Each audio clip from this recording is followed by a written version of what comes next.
Mark Zuckerberg বলেন, কেউ কেউ খুব বেশি স্মার্ট কিংবা দক্ষ হতে পারে, কিন্তু তারা যদি তাতে বিশ্বাস না রাখে তাহলে তারা কঠোর পরিশ্রমে আগ্রহী হয় না।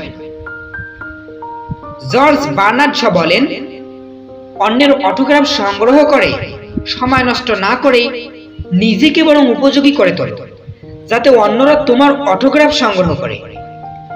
এপিজে আব্দুল কালাম বলেন, সূর্যের মতো দীপ্তমান হলে প্রথমে তোমাকে সূর্যের মতোই পড়তে হবে।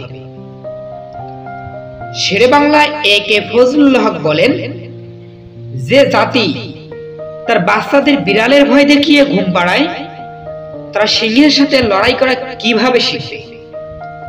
হুমায়ুন আহমেদ বলেন, একসাথে কখনো সবাইকে সুখী করা সম্ভব না, আপনি কখনোই পারবেন না।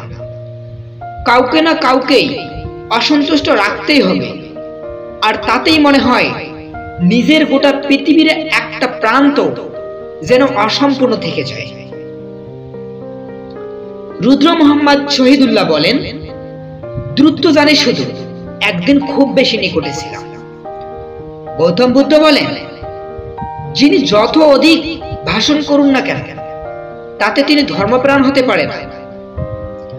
যিনি অল্পমাত্র ধর্মকথা শুনে নিজের জীবনে তার আচরণ করে এবং ধর্মে আগ্রহ থাকে, তিনিই